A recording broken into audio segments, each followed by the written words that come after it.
الحمد لله رب العالمين والصلاة والسلام على أشرف الأنبياء والمرسلين وعلى آله وأصحابه أجمعين.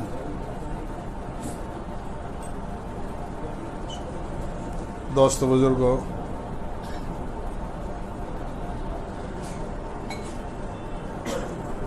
پہلی بات تو یہ ہے کہ قرآن کریم میں کچھ مقامات ایسے ہیں جہاں سجدہ کیا جاتا ہے. ایسے مقامات اور ایسی آیتیں پورے قرآن کریم میں 14 ہیں. جب وہ آیت پڑھی جائے گی تو پڑھنے والے پر بھی اور سننے والوں پر بھی سجدہ کرنا ضروری اور واجب ہے. چاہے نماز کے اندر تلاوت کی ہو اور پیچھے سارے مقتدی سن رہے ہوں تو امام پر بھی سجدہ کرنا ضروری ہے اور مقتدیوں پر بھی سجدہ کرنا ضروری ہے. یا اس کے علاوہ نماز سے باہر اگر تلاوت کی ہے تو آیت سجدہ پڑھنے والے پر بھی سجدہ تلاوت ضروری ہے. اور اگر کوئی سن رہا ہے اس کی تلاوت کو تو جو بھی سنے گا اس کی آیت سجدہ کے سننے کی وجہ سے ان سننے والوں پر بھی سجدہ کرنا ضروری اور واجب ہے.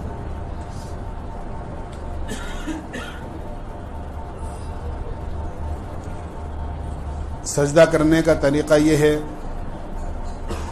کہ جب آیت سجدہ پڑھ لے آدمی تو آیت سجدہ کے ختم پر فوری طور پر سجدہ کر لینا چاہیے، کہیں ایسا نہ ہو کہ بھول جائے اور ذمے پر باقی رہ جائے. لیکن اگر کسی وجہ سے کہ وہاں اگر موقع نہیں ہے یا کوئی مکروہ ایسا وقت ہے جس میں آدمی تلاوت کر رہا ہے تو اس وقت میں آدمی کو سجدہ نہیں کرنا چاہیے، یا نہیں کیا اس نے تو یاد رکھنا چاہیے بعد میں کسی بھی موقع پر آدمی سجدہ کر لے.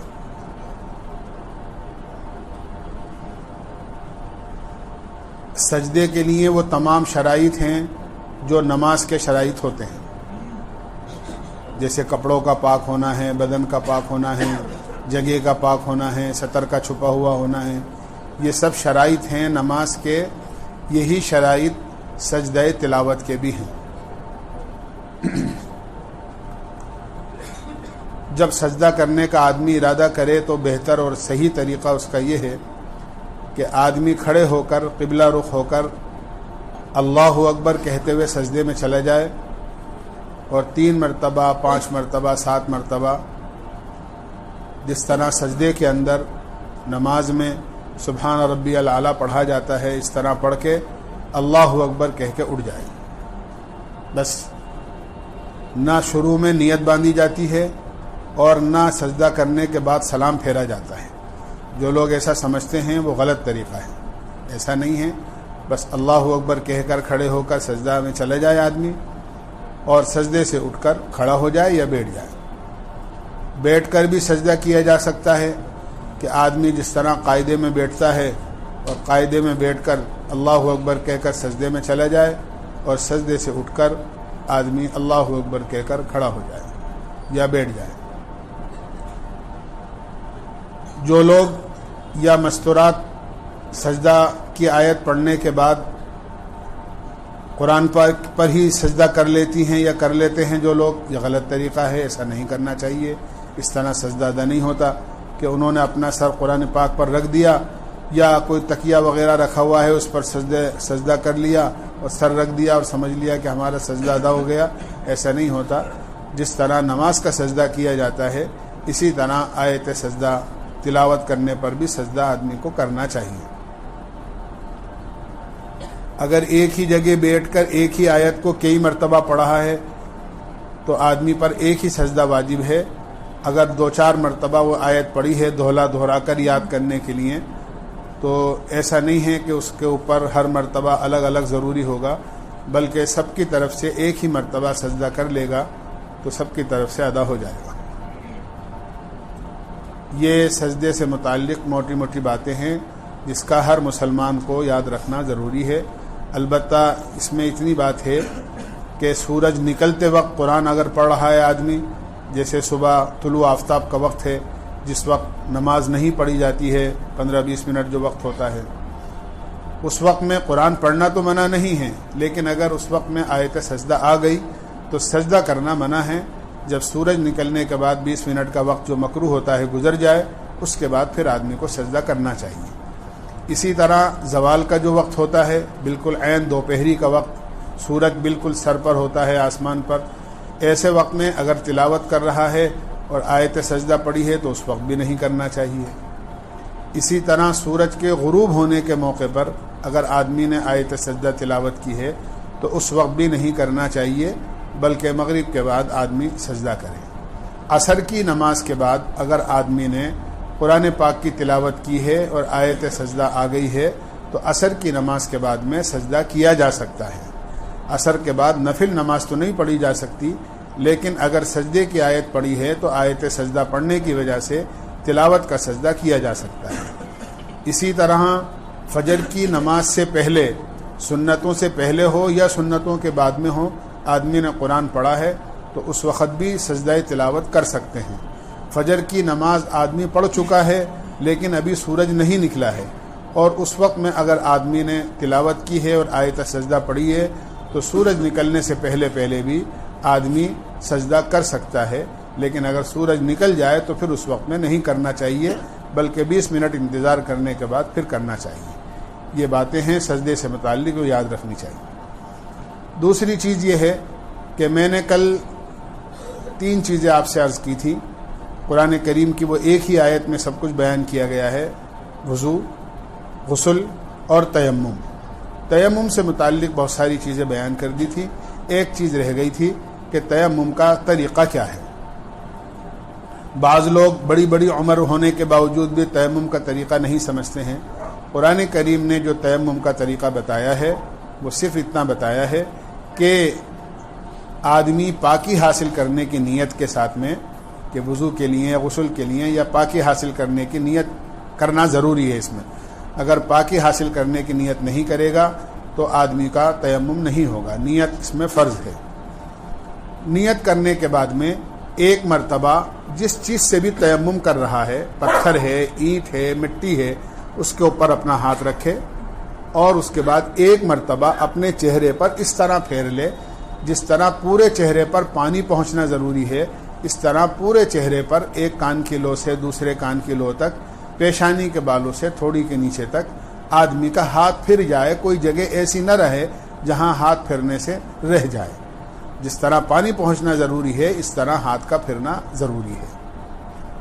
پھر دوبارہ اپنا ہاتھ مٹی پر رکھے اور رکھنے کے بعد میں الٹے ہاتھ کو سیدھے ہاتھ پر بالکل اس طرح پھیر لے کہ کوئی جگہ ایسی نہ رہے، اور یہ سیدھے ہاتھ کو الٹے ہاتھ پر اس طرح پھیر لے، انگلیوں کا خلال کر لے۔ اگر انگوٹھی پہن رکھی ہے تو اس کو حرکت دے کر تھوڑی سی ڈھیلی کر کے اور وہاں بھی ہاتھ پھیر لے، تاکہ کوئی جگہ ایسی نہ رہے جہاں ہاتھ پھیرنے سے باقی رہ جائے۔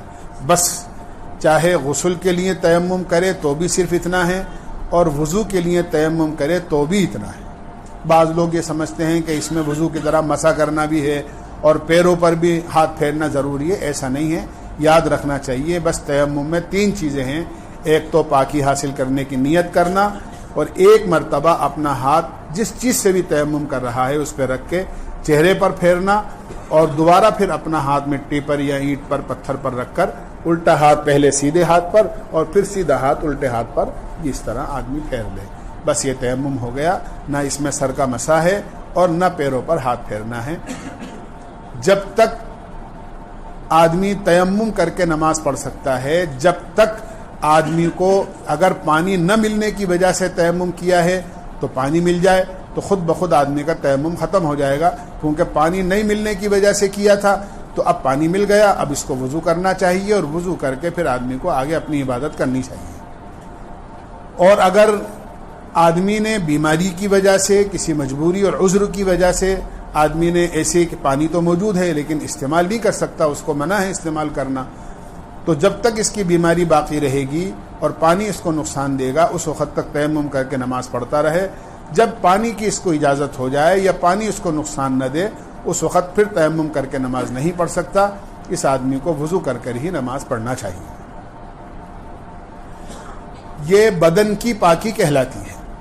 نماز کے شرائط جو ہیں ان میں ایک چیز ہے، یہ نماز کے پہلے کی 7 شرطیں ہیں جن کا پورا کرنا نمازی کے لیے اور نماز پڑھنے والے کے لیے ضروری ہے۔ ان میں سے اگر کوئی ایک شرط بھی رہ گئی تو آدمی کی نماز نہیں ہوگی۔ ان میں سے یہ ایک شرط ہے بدن کی پاکی، جو میں نے عرض کی ہے کہ ایک غسل ہوتا ہے اگر غسل کی ضرورت ہے، اور وضو ہوتا ہے اگر وضو کی ضرورت ہے، اور اگر پانی نہیں ہے یا پانی ہے نقصان دیتا ہے تو پھر اس کی جگہ تیمم ہے۔ یہ بدن کی پاکی کہلاتی ہے۔ اسی کے ساتھ ساتھ ہمیں یہ بھی یاد رکھنا چاہیے کہ اور شرائط ہیں جو نماز سے پہلے کرنے ضروری ہیں۔ جیسے بدن کی پاکی ضروری ہے ایسے کپڑوں کی پاکی بھی بہت ضروری ہے۔ کپڑوں کی پاکی بھی بہت ضروری ہے۔ لباس پہن کر آدمی صاف ستھرا اور پاک لباس پہن کر ہی نماز پڑھے۔ آدمی کو پاک لباس ہی پہن کر نماز پڑھنا چاہیے۔ آدمی نے جو بھی لباس پہن رکھا ہے، ٹوپی ہے وہ بھی پاک ہو، آدمی نے کرتا ہے، بنیان ہے، کوئی جاکٹ ہے، کوٹ ہے، سردی میں شال ہے، جو چیز بھی آدمی نے پاجامہ ہیں، اگر انڈر ویئر پہن رکھا ہے اندر، سب چیزیں پاک ہونی ضروری ہیں۔ حتیٰ کہ موزے اور جراب بھی اگر پہن رکھے ہیں آدمی نے تو وہ بھی پاک ہونے ضروری۔ جسم پر جو کپڑا بھی آدمی نے پہن رکھا ہے نمازی کے جسم پر وہ پاک ہونا ضروری ہے نمازی کی حالت کے اندر، چاہے وہ مرد نماز پڑھ رہا ہو یا ہماری خواتین میں سے کوئی بہن نماز پڑھ رہی ہوں، سب کے لیے ضروری ہے کہ ان کا کپڑا پاک ہونا چاہیے۔ بلکہ کوشش یہ کرنا چاہیے کہ نماز کے لیے صاف ستھرا اچھا زینت والا لباس ہونا چاہیے۔ قرآن کریم میں اللہ تعالیٰ نے فرمایا ہے یا بنی آدم خذوا زینتکم عند کل مسجد، کہ نماز کے موقع پر آدمی زینت والا لباس، اچھا لباس، صاف ستھرا لباس، زینت سے مراد کوئی ٹیپ ٹاپ والا نہیں ہے بلکہ صاف ستھرا لباس آدمی کو پہننا چاہیے۔ علماء نے لکھا ہے کہ ایسا لباس جس لباس کو پہن کر دنیا میں آدمی کسی معزز تقریب میں جانے میں شرماتا ہو کہ یار یہ کیا پہن کے جاؤں گا، شرم آئے گی، ذرا صاف ستھرا لباس پہنوں، کرتا میلا ہے، کپڑے میلے ہیں، جوتا ٹھیک نہیں ہے یا ٹوپی ٹھیک نہیں ہے، جس لباس کو پہن کر یا جسم کے جس حصے پر بھی جو لباس ہے اس کو پہن کر کسی تقریب میں کسی معزز مجلس میں جاتے ہوئے آدمی کو شرم آتی ہے، ایسا لباس پہن کر اگر اللہ کے گھر میں اللہ کے سامنے کھڑا ہوتا ہے اور مسجد میں نماز پڑھتا ہے یا گھر میں نماز پڑھتا ہے اور اللہ کے سامنے کھڑا ہوتا ہے تو اس کی نماز ثواب میں کم ہو جائے گی، اس کی نماز مکروہ ہوگی۔ یاد رکھیے یہ بہت غلط طریقہ ہے کہ لوگ مسجدوں میں ٹوپیاں رکھ دیتے ہیں اور ٹوپی رکھنے کے بعد کے اندر وہ ٹوپیاں اتنی میلی ہو جاتی ہیں اور اس پر کیٹ اور میل جم جاتا ہے کیونکہ کوئی دھونے والا تو ہوتا نہیں ان کو، اور پھر وہ ٹوپی جو بھی آتا ہے اپنے ہاتھوں سے 50 ہاتھ اس ٹوپی کو روزانہ لگتے ہیں اور مہینوں ہو جاتے ہیں ان ٹوپیوں کو رکھے ہوئے، اور آدمی اس ٹوپی کو اوڑھ کر اللہ کے سامنے کھڑا ہوتا ہے، سجدہ کرتا ہے، اور یہ احساس بھی نہیں ہوتا کہ اس ٹوپی کو اوڑھ کر کیا میں کسی شادی میں، کسی تقریب میں، کسی معزز مجلس میں، یا اگر لڑکی والے دیکھنے آ رہے ہیں کہ دولہا کیسا ہے تو کیا یہ ٹوپی اوڑھ کر میں ان کو اپنا چہرہ دکھا سکتا ہوں؟ جس چہرے کو میں اللہ کے سامنے اور جس ٹوپی کو اوڑھ کر اللہ کو چہرہ دکھا رہا ہوں، کیا میں لڑکی والوں کو یہ چہرہ دکھا سکتا ہوں اس طرح اس ٹوپی کو اوڑھ کے؟ آدمی کو سوچنا چاہیے۔ جس ٹوپی کو اوڑھ کر آدمی باہر نہیں جا سکتا کسی تقریب میں، اس ٹوپی کو اوڑھ کر اللہ کے گھر میں اللہ کے سامنے کھڑا ہے۔ اور اس سے آگے کی کیا بات کروں، بہت دکھ اور تکلیف کے ساتھ عرض کر رہا ہوں کہ اس سے آگے کی بات یہ ہو گئی ہے، ایک عام ماحول بنتا جا رہا ہے بغیر ٹوپی کے نماز پڑھنے کا، ایک عام لباس۔ یاد رکھیے یہ یہود و نصارہ اور اسلام کے جو دشمن ہیں ان کی طرف سے جاری کردہ طریقہ ہے، اس لیے کہ اللہ کے نبی علیہ الصلاۃ والسلام نے ارشاد فرمایا کہ قیامت سے پہلے ایک زمانہ ایسا آئے گا لا یبقى من الاسلام الا اسمہ ولا من القرآن الا رسمہ، قرآن کے صرف حروف باقی رہ جائیں گے اور اسلام کا صرف نام باقی رہ جائے گا۔ یہود و نصارہ یہ چاہتے ہیں کہ مسلمان عبادت کرے، عبادت نہ چھوڑے، لیکن عبادت کو ہمارے بتائے ہوئے طریقے کے مطابق کرے، اللہ کے نبی کے بتائے ہوئے طریقے کے مطابق نہ کرے۔ یہ دشمن چاہتے ہیں اسلام۔ وہ جانتے ہیں کہ اگر مسلمان سے یہ کہیں گے تو نماز چھوڑ دے، تو مسلمان کب چھوڑے گا نماز؟ ہاں نماز تو اس کو پڑھنے دو، لیکن ایسا طریقہ اس کو نماز میں اس کو بتا دو کہ بھئی وہ خوش بھی ہوتا رہے کہ میں نے نماز پڑھ لی ہے اور اس کے ہاتھ کچھ بھی نہیں آئے۔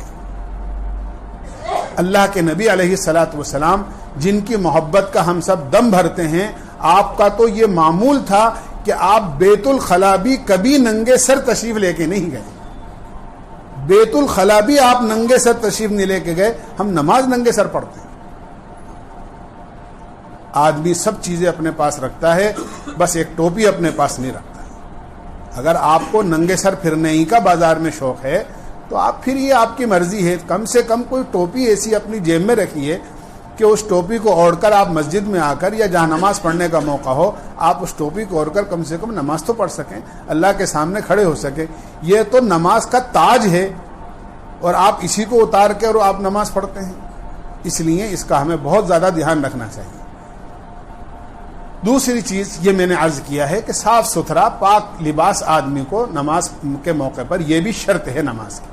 اسی طرح جگہ کا پاک ہونا بھی ضروری ہے نماز کے لیے۔ جس جگہ آدمی نماز پڑھ رہا ہو، زمین پر نماز پڑھ رہا ہے تو زمین پاک ہو۔ اگر زمین پر آدمی کو شک ہے کہ یہ زمین پاک نہیں ہو سکتی ہے تو پھر آدمی کو وہاں کوئی جانماز، کوئی موٹا کپڑا بچھا کر آدمی کو نماز پڑھنی چاہیے۔ اگر ناپاک زمین بھی ہے اور اس کے اوپر کوئی پاک موٹا کپڑا بچھا لیا گیا ہے، جیسے جانماز وغیرہ آدمی بچھا لیتا ہے، تو پھر کوئی حرج نہیں ہے، آدمی اس کے اوپر نماز پڑھے۔ بہرحال یہ جگہ کا پاک ہونا انتہائی ضروری ہے۔ اگر زمین خشک ہے اور اس پر کوئی چیز بچھی ہوئی نہیں ہے اور بظاہر کوئی ناپاکی بھی آپ کو وہاں نظر نہیں آ رہی ہے تو آپ سادہ زمین پر ویسے نماز پڑھ سکتے ہیں، کوئی حرج والی بات نہیں ہے۔ جیسے رمضان کے جمعوں میں، بہت سارے جمعوں میں ایسا ہوتا ہے کہ باہر کسی آدمی کے پاس میں نہ جانماز بچھی ہوئی ہے اور نہ آدمی کے پاس موقع پر کوئی کپڑا ہے بچھانے کے لیے، لیکن بظاہر آپ کو دھول مٹی تو نظر آ رہی ہے لیکن کوئی ایسی ناپاک چیز نظر نہیں آ رہی، تو آپ زمین پر بھی نماز پڑھیں گے تو آپ کی نماز ہو جائے گی اور انشاءاللہ آپ کی نماز میں کوئی کمی نہیں آئے گی۔ ہاں اگر آپ کو وہاں پر اس بات کا شک ہے کہ ہاں یہاں ناپاکی ہو سکتی ہے یا کوئی اثرات ناپاکی کے آپ کو وہاں نظر آ رہے ہیں تو آپ کو پھر وہاں نماز نہیں پڑھنا چاہیے۔ کوئی بھی پاک کپڑا بچھا کر آدمی کو وہاں نماز پڑھنا چاہیے، اس کا ہمیں دھیان رکھنا چاہیے۔ تو ایک تو بدن کی پاکی ہے، ایک کپڑوں کی پاکی ہے، اور ایک جس جگہ نماز پڑھ رہے ہیں اس جگہ کی پاکی ہے۔ اسی طرح سطر کا چھپانا بھی بہت ضروری ہے، یہ بھی نماز کے شرائط میں سے ہے۔ آدمی کا جو سطر ہے ناف سے لے کے گھٹنے کے نیچے تک، اس کے درمیان کا جو حصہ ہے یہ سطر کہلاتا ہے۔ نماز میں کم سے کم اتنا چھپا ہوا ہونا فرض ہے۔ اس میں سے اگر کوئی چیز کھلی ہوئی ہوگی یا اس میں درمیان میں ناف سے لے کے گھٹنے کے نیچے تک کا کوئی جسم یا کوئی حصہ کھلا ہوا ہوگا تو آدمی کی نماز نہیں ہوگی۔ ہماری جو بہنیں ہیں اور مستورات ہیں ان کا جو پورا جسم سر کے بالوں سے لے کے پیروں تک یہ سطر میں داخل ہے۔ بس دو تین چیزیں ایسی ہیں، ان کا چہرہ ہے، ان کی ہتھیلیاں ہیں گٹے کے نیچے تک، اور اسی طرح ان کے پیر ہیں جو ٹخنے کے نیچے سے ہیں، یعنی ٹخنے اندر داخل ہیں سطر کے اندر، ٹخنے سے نیچے یہ ان کے کھلے ہوئے ہوں گے نماز میں، کوئی حرج والی بات نہیں ہے۔ اس کے علاوہ چہرہ، پیر اور ہتھیلیوں کے علاوہ سر کے بالوں سے لے کے سب چیزیں ان کی ڈھکی ہوئی ہونی ضروری ہیں۔ بعض مستورات اس طرح نماز پڑھتی ہیں کہ بال کھل جاتے ہیں پیچھے سے، بعض مستورات اس طرح نماز پڑھتی ہیں کہ ان کی پیشانی سے دوپٹہ سرک جاتا ہے اور سامنے سے بال نظر آ جاتے ہیں، بعض مستورات اس طرح نماز پڑھتی ہیں کہ ان کے کپڑے بڑے باریک ہوتے ہیں، بعض کو تو چھوٹے ہوتے ہیں، اس میں سطر ہی پورا نہیں چھپ پاتا ہے۔ مثلا آستین یا تو کوہنیوں سے اوپر ہے یا کوہنی سے نیچے تک ہے اور وہ ذرا آدھی کلائی تک ہے، کیونکہ وہ آستین کبھی بھی آپ دیکھنا مستورات کی آستین یہاں تک نہیں ہوگی جہاں تک مردوں کی ہوتی ہے، اس لیے کہ مستورات جو بہت دیندار سمجھی جاتی ہیں نا، ان کی بھی آستین، جو بے دین ہیں ان کی تو پتہ نہیں کہاں تک ہوتی ہے، ان کا تو کہنا ہی کیا ہے، لیکن جو دیندار ہیں ان کی بھی آدھی کلائی تک ہوتی ہے، کیونکہ ان کی چوڑیاں دکھنی ضروری ہوتی ہیں۔ اگر وہ چوڑیاں نہیں دکھیں گی تو پھر چوڑی پہننے کا فائدہ ہی کیا ہوگا ان کا؟ تو وہ اس طرح اپنے کپڑے سلواتی ہیں کہ وہ چوڑیوں سے اوپر آستین رہے، چوڑیاں اس میں باہر رہیں۔ حالانکہ آستین کا ان کا یہاں تک ہونا ضروری ہے. اگر وہ یہاں تک نہیں ہوں گی تو یہاں تک اگر ہاتھ ڈھکا ہوا نہیں ہوگا, یہاں تک گٹے کے نیچے تک, تو ان کی نماز نہیں ہوگی. یہ اپنی ماں بہنوں کو بتانا ضروری ہے, ان کا دھیان رکھنا ضروری ہے. نہ تو کپڑے چھوٹے ہونے چاہیے جس میں سطر کھلا ہوا ہو, نہ کپڑے اتنے باریک ہونے چاہیے کہ اس کے اندر سطر کھل جائے, سطر دکھ دے. یعنی اتنا باریک ہے, دوپٹہ اتنا باریک ہے کہ سارے بال نظر آ رہے ہیں, یا کپڑے اتنے باریک ہیں کہ ہاتھ نظر آ رہے ہیں, جسم نظر آ رہا ہے, سینہ نظر آ رہا ہے, پیچھے سے کمر نظر آ رہی ہے. ایسے کپڑوں کے اندر بھی نماز نہیں ہوتی. موٹے کپڑے جس میں واقعی پورا سطر چھپ سکے, نہ باریک ہونے چاہیے نہ چھوٹے ہونے چاہیے, سطر پورا چھپا ہوا ہوگا تبھی نماز ہوگی. اس لیے کہ سطر کا چھپانا ضروری اور فرض ہے نماز کے اندر, اس کا ہمیں دھیان رکھنا چاہیے.